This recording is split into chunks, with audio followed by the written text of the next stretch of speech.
Hello மக்களே, தாய்க்கிழவி படம் பார்த்துட்டு வந்த நேத்தி. ஸோ அதோட எக்ஸ்பீரியன்ஸை ஷேர் பண்ணலாம் அப்படின்றது தான் இந்த வீடியோட ஐடியா. இது மூவி ரிவ்யூ கிடையாது. எனக்கு மூவியோட கிராஃப்ட் பற்றி இப்படி சொல்லியிருக்காங்கன்றதுலாம் எனக்கு தெரியாது. பட் அந்த படம் நல்ல ஒரு பாசிட்டிவான ஒரு தாக்கத்தை கொடுத்துச்சு. ஸோ அதை பற்றி தான் நான் பேசணும்னு நினச்சேன். ஸோ முதல்ல என்னென்னா, அந்த ஊர், அந்த ப்ரெமிஸ், அந்த மனுஷங்களை அவங்க கட்டமைச்சிருந்த விதம் எனக்கு ரொம்ப பிடிச்சிருந்துச்சு.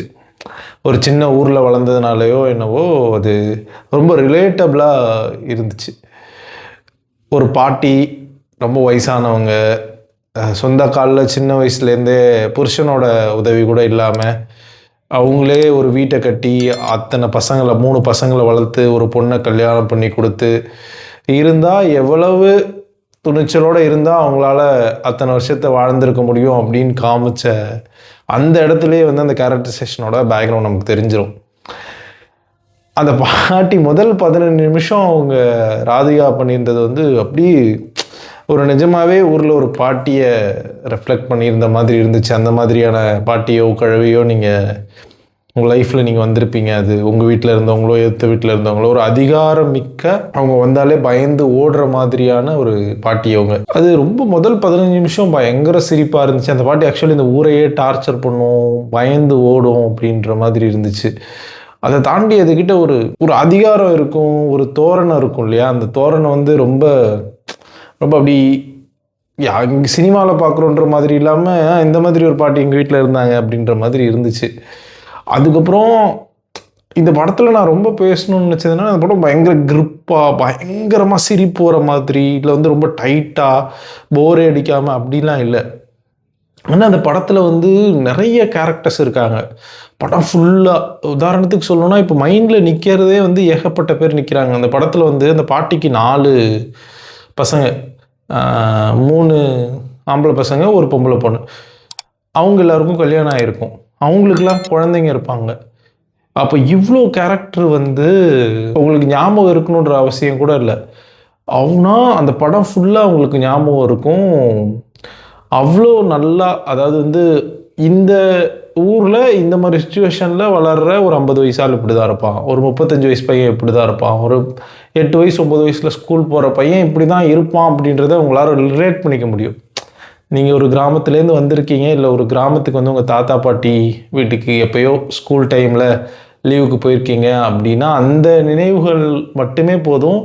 இந்த படம் உண்மையிலேயே ஒரு கிராமத்தை சார்ந்து தான் இருக்குது அப்படின்றது. என்னன்னா, இந்த படத்தோட எக்ஸ்பீரியன்ஸில் ரொம்ப முக்கியமான, ரொம்ப சிலாகிச்சு பார்த்தது என்னென்னா, ஒரு கதையை நீங்கள் சொல்லும் போது அது எப்படி வேணால் சொல்லியிருக்கலாம், யார் வேணால் சொல்லலாம். கிராமத்து கதைகள், ஒரு கிராமம்னா இப்படி தான் இருக்கும் அப்படின்ற கதைகளை நம்ம தமிழ் சினிமாவில் நிறைய பார்த்துருக்கோம். ஆனால் ஒரு கிராமத்துக்குள்ளேருந்தே வந்திருக்க ஒரு ஆள் கதை சொன்னால் எப்படி இருக்கும்?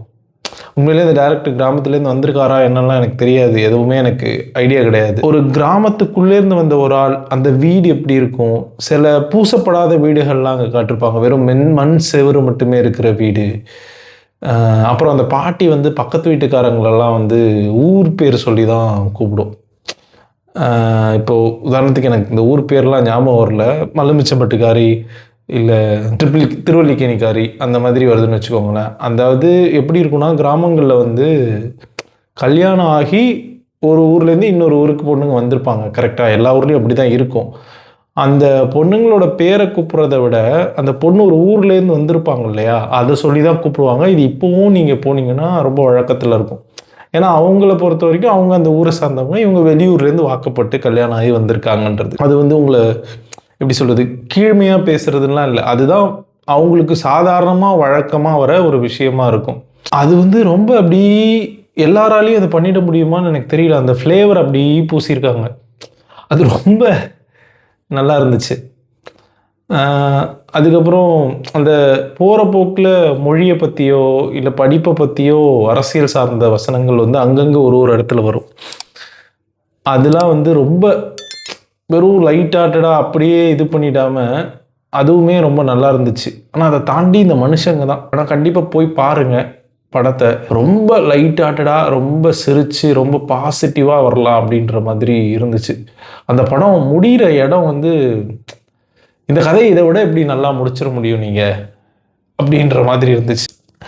ஏன்னா படம் ஆரம்பித்து எங்கேயோ போகும், திருப்பி அது ஒரு இடத்துலேருந்து இன்னொரு இடத்துக்கு போகும், இப்படி போயிட்டே இருக்கும். அந்த பாட்டி இறந்துட போகிறாங்க அப்படின்னு, அதாவது அந்த பாட்டி படுத்த படுக்கை ஆகிடுவாங்க, அங்கேருந்து தான் கதையை ஆரம்பிக்கும். அந்த ஒரு சாவு வீட்டை சுற்றி நடக்கிற கதை, அந்த சாவு வீட்டுக்குள்ளே வந்திருக்க மனுஷங்க, அதெல்லாமே அதாவது இந்த மண்ணிலேருந்து ஒரு மனுஷன் வந்து அந்த மனுஷங்களை உருவாக்கியிருக்கான் அப்படின்ற மாதிரி தான் இருந்துச்சு. இப்போ எங்கள் ஊரில் ஒரு சாவு நடந்திருக்கு, இல்லை ஒருத்தவங்க படுத்த படுக்கையே ஆகிட்டாங்க அப்படின்னா வந்து அங்கே வர மனிதர்கள், அந்த சுச்சுவேஷன் வந்து ரொம்ப எக்ஸாஜரேட்டடாக இருக்கும். ஒரு ஊரே வந்து ஒரு கலவை இறந்து போகிறதுக்கு சந்தோஷப்படுறதெல்லாம் வந்து ரொம்ப எக்ஸாஜரேட்டடாக இருக்கும். ஆனால் அங்கே வந்திருக்க மனுஷங்க இருக்காங்க இல்லையா, அவங்களோட குவாலிட்டி இருக்கு இல்லையா, அவங்க புறம் பேசுகிறதா இருக்கட்டும், அவங்க வருத்தப்படுறதா இருக்கட்டும், அவங்க கவனம் செலுத்துகிற விஷயங்களாக இருக்கட்டும், இது எல்லாமே வந்து ரொம்ப ரொம்ப ரொம்ப ரூட்டடாக, ரொம்ப மண் சார்ந்து, நம்ம ஊர் சார்ந்து, இது நம்ம ஊர் படம்டா அப்படின்னு சொல்கிற மாதிரி இருந்துச்சு. இல்லை கிராமத்தோட கதைகள் எடுக்கிறீங்க அப்படின்னா, கிராமம்னா இப்படி தான்ப்பா, இப்படி தான் இருந்திருக்கும் அப்படின்னு நீங்கள் கேள்விப்பட்டதை வச்சு எடுக்கிறீங்க, இல்லை நீங்கள் பார்த்த படங்களை வச்சு எடுக்கிறீங்கன்னா, இது வந்து அதில் ஒரு ஸ்டீரியோ டைப் தெரியும் உங்களுக்கு. இதில் எந்த கேரக்டருமே வந்து ஸ்டீரியோ டைப்டாக இல்லை. அதாவது இவன்னா இப்படி தான் இருப்பான், இவன்னா இப்படி தான் இருப்பான், ஒரு கிராமத்துக்காரன் படிக்காதவன் இப்படி தான் யோசிப்பான், அதில் ஒரு கிராமத்தில் இருக்கிற பொம்பளை இப்படி தான் யோசிப்பா அப்படின்ற மாதிரி எதுவுமே இல்லை. அதாவது எதுவுமே இல்லைன்னா, இது வரைக்கும் நம்ம பார்த்த சினிமாக்களில் இருக்கிற எந்த டச்சுமே அதில் கிடையாது. நிஜமாக ஒரு ஊரில் இருக்கிற ஆம்பளையோ பொம்பளையோ, ஒரு சின்ன கிராமத்தில் இருக்கிற ஒரு குட்டி பையனோ எப்படி யோசிப்பான், எப்படி இன்ட்ராக்ட் பண்ணுவான்றதை வந்து ரொம்ப அழகாக கொண்டு வந்திருந்தாங்க. இந்த படத்தில் வந்து ஒரு முக்கியமான சீன் வந்து ஒரு மறுமணத்தை பற்றி பேசுகிற ஒரு சீன் இருக்கும். அது வந்து அப்படி போகிற போக்கில் அப்படி அழகாக ஹேண்டில் பண்ணிட்டு போயிட்டாங்க. அதை வந்து ரொம்ப மெலோட்ராமட்டிக்காக இல்லாமல், ரொம்ப அழலாம் வைக்காமல், ஆனால் அழுத்தமாக சொல்லிட்டு போயிட்டாங்க அப்படின்ற மாதிரி தோணுச்சு. ஏன்னா இந்த மாதிரியான படம் வந்து பேசுகிற முக்கியமான விஷயம் வந்து பெண் சுதந்திரம்.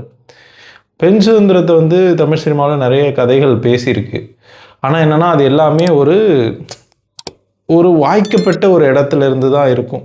வாய்க்கப்பட்ட இடம்னா எப்படி சொல்கிறேன்னா, ஒரு பெரிய கம்பெனியில் இல்லை ஒரு சிட்டிக்கு மூவ் ஆகி வந்த பொண்ணு, அதாவது இந்த பொண்ணுக்கு சுதந்திரம் கிடைக்கணும்னாலே ஒரு கிராமத்திலேருந்து ஒரு சிட்டிக்கு வந்திருக்கும் அந்த பொண்ணு, அங்கே பிரச்சனைகளை மீட் பண்ணும், இந்த மாதிரி தான் இருக்கும். ஒரு பெண் சுதந்திரம் ஏன் கிராமத்துக்குள்ளேயே கிடைக்கக்கூடாது அப்படின்றது வந்து தான் இந்த படத்தோட கதை. ஒரு சின்ன ஊரில் பெரிய எக்ஸ்போஷர் இல்லாத, பெரிய வெளிவரம் தெரியாத ஒரு கிழவியால் பெண் சுதந்திரத்தை பற்றி பேச முடியும். ஒரு 3 தலைமுறைகளுக்கான பெண் சுதந்திரத்தை கொண்டு போய் சேர்க்க முடியும். ஒரு 70 வயசு கிழவியால் 3 தலைமுறையில் பெண் சுதந்திரத்தை ஒரு கிராமத்திலிருந்து அச்சீவ் பண்ணிட முடியும் அப்படின்றத இந்த படம் ரொம்ப அழுத்தமாக பேசியிருந்துச்சு. கண்டிப்பாக போய் பாருங்கள். முக்கியமாக இதோட எக்ஸ்பீரியன்ஸில் நான் உணர்ந்தது என்னென்னா, ஒரு கதையில் நீங்கள் சொல்லியிருக்க மனிதர்கள் நம்ம மண் சார்ந்ததாக இருக்கும்போது இந்த கதையை நம்ம உலகம் பூரா போய் சொல்லலாம், இது எங்கள் ஊர் கதைடா அப்படின்னு. அந்த மாதிரி ஒரு கதை. இந்த படத்தை இதை விட பெட்டராக முடிச்சிருக்கவே முடியாது அப்படின்ற மாதிரியான ஒரு கிளைமேக்ஸ். பயங்கர கிரிப்பாலாம் இல்லை படத்தில்.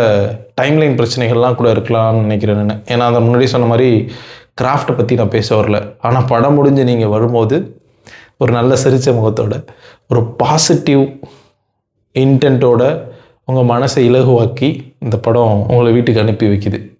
இந்த மாதிரி கதைகளை வந்து நம்ம சொல்கிறதே இல்லையோ இப்போது அப்படின்ற மாதிரி தோணுது எனக்கு.